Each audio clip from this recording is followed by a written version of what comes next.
Shalom, selamat pagi, salam sehat bagi kita semua. Bapak Ibu Saudara-saudari yang dikasihi Tuhan kita Yesus Kristus, sebelum kita mendengarkan nats firman Tuhan sebagai nats renungan buat kita pada hari ini, mari Bapak Ibu kita awali dengan berdoa. Kita berdoa.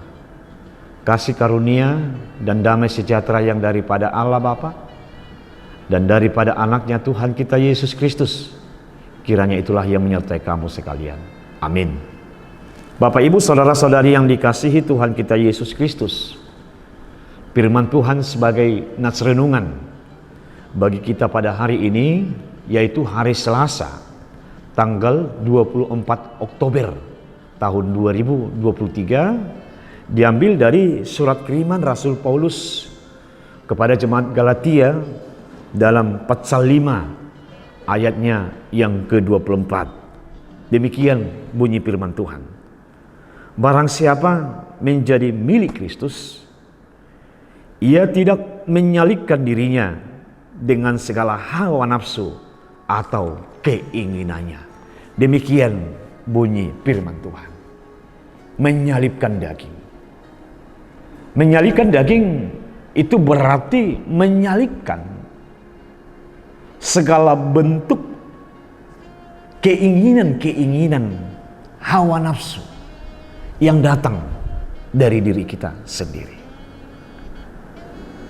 Jikalau seseorang masih menyalibkan keinginan-keinginan hawa nafsunya,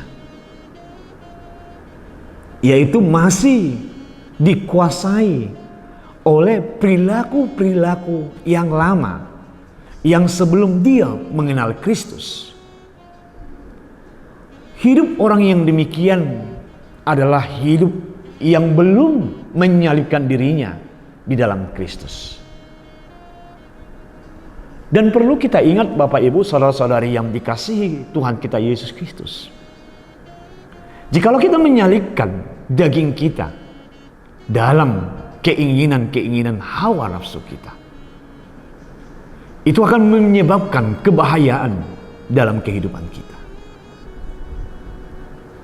Bapak Ibu Saudara-saudari yang dikasihi Tuhan kita Yesus Kristus, masih banyak dari antara kita, masih banyak dari antara orang yang beriman, biarpun dia itu menyatakan dirinya bahwa dia mengimani Yesus Kristus, tetapi hidupnya masih cenderung akan menyalibkan dirinya akan keinginan-keinginan hawa nafsu.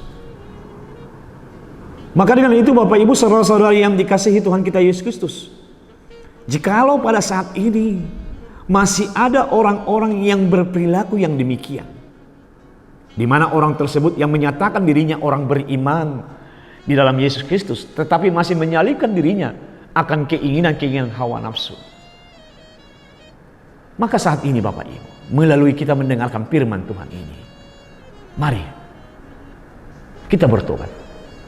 Kita menjauhkan sifat-sifat atau perilaku-perilaku yang demikian dari diri kita. Sebab Bapak Ibu, melalui penyaliban Yesus Kristus di kayu salib, disitulah kita lihat bahwa kita ini sangat-sangatlah berharga di hadapan Tuhan.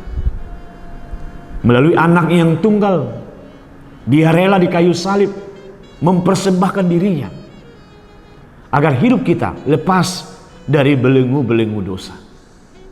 Oleh karena itu Bapak Ibu, kami katakan tadi, marilah kita bertobat. Ingatlah itu akan pengorbanan yang besar yang telah Tuhan berikan dalam hidup kita.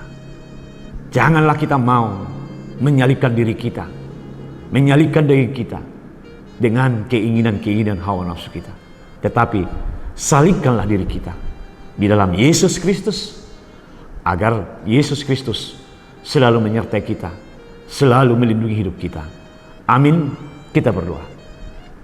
Terima kasih Tuhan buat firman-Mu yang telah kami dengarkan, di mana firman-Mu mengajar kami, membimbing kami, agar kami selalu mengingat akan pengorbanan anak-Mu yang tunggal Tuhan kami Yesus Kristus yang begitu besar.